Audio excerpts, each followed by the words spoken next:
Assalamualaikum warahmatullahi wabarakatuh. Selamat malam Bapak. Di sini saya akan mempresentasikan artikel yang saya buat yang diberikan oleh tugas ini diberikan oleh Bapak Aulia Prima Harisma Putra, SPD MPD. Oke, di sini artikel saya yaitu berjudul Teknologi memberikan dampak buruk bagi anak yang tidak diberikan edukasi.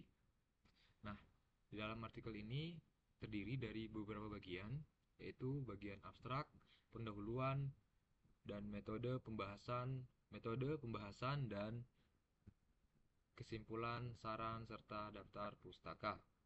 Oke, saya lanjut saja. Di sini saya akan menjelaskan bagian-bagian isi bagian-bagian yang saya ketik. Nah, di sini di bagian abstrak yaitu berisi gambaran atau ringkasan isi artikel yang saya buat ini. Di sini memiliki kata kunci yaitu edukasi, teknologi, anak-anak, dan negatif. Lalu di pendahuluan berisi penjelasan atau gambaran besar artikel yang saya buat ini, yaitu gambaran besar tentang dampak negatif yang dampak negatif bagi anak yang tidak diberikan edukasi ya, atau anak-anak yang terkena dampak negatif saat menggunakan teknologi yang tidak baik atau tidak semestinya atau salah gitu ya. Nah, lalu di sini saya menjelaskan gambaran besarnya dan juga penjelasannya, dan di sini sebagai terakhir saya buat di pendahuluan ada tanya pertanyaan. Misalnya pertanyaan, apakah edukasi aja nggak cukup, apa edukasi aja cukup. saya nah di sini lanjut, yaitu di sini saya ada menambahkan sedikit bagian yaitu tujuan penelitian. Nah, di sini di bagian tujuan penelitian ini saya buat agar orang tahu untuk apa saya membuat artikel ini. Nah, di sini tertulis untuk memberikan kesadaran terhadap orang tua yang tidak memberikan edukasi ketika memberikan suatu teknologi kepada anak, terutama anak yang belum cukup umur ya. Nah, lanjut di bagian metode. Metode ini saya menggunakan kajian kualitatif, dan saya mengumpulin data dan membedah jurnal-jurnal, berita-berita, dan laporan resmi. Dan juga tentunya saya pilih sumber yang paling relevan dan terpercaya agar hasilnya benar-benar menunjukkan apa yang terjadi di masyarakat kita sekarang. Nah, di dalam lanjut di dalam pembahasan ini, di sini tuh saya membahas hasil dari temuan saya yang sudah saya searching, sudah saya bedah-bedah di dalam jurnal, artikel, dan berita-berita.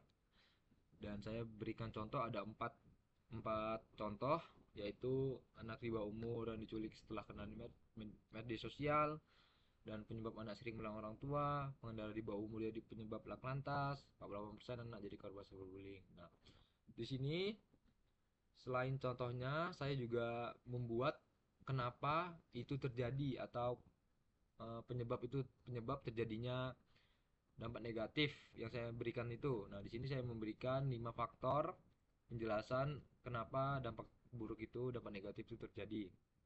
Dan saya juga membuat gambaran besarnya terhadap contoh-contoh yang saya buat tadi, contoh-contoh yang saya dapat dan contoh yang saya berikan. Saya membuat gambaran besarnya. Di sini ada 4 gambaran besar atau penjelasan lebih ringkasnya.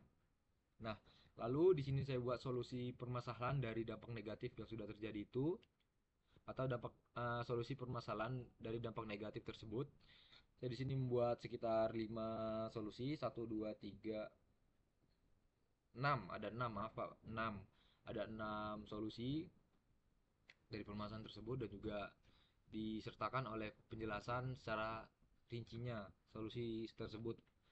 Lalu di bagian selanjutnya ada kesimpulan, yaitu gambaran inti dari pembahasan yang saya buat ini, atau inti dari artikel yang saya buat ini. Nah, di sini ada pembahasannya.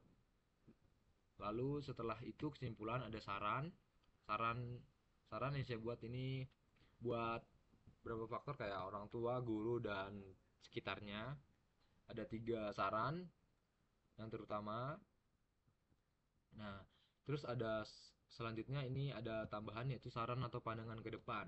Ini agar apa? Agar lebih apa ya? Lebih nah, ya ini agak lebih mendetail lah maksudnya, agak lebih mendetail sarannya yang saya berikan. Lalu di terakhir ada daftar pustaka yaitu berisi sumber-sumber yang saya dapat atau sumber-sumber yang saya masukkan ke dalam artikel ini. Oke, sekian penjelasan artikel yang saya buat ini. Maaf jika ada kata yang salah atau pengucapan yang agak belibet atau agak kaku. Terima kasih sudah menonton. Maaf juga artikelnya jika masih jauh dari kata sempurna, tidak sempurna. Saya akhiri, saya undur diri. Wassalamualaikum warahmatullahi wabarakatuh.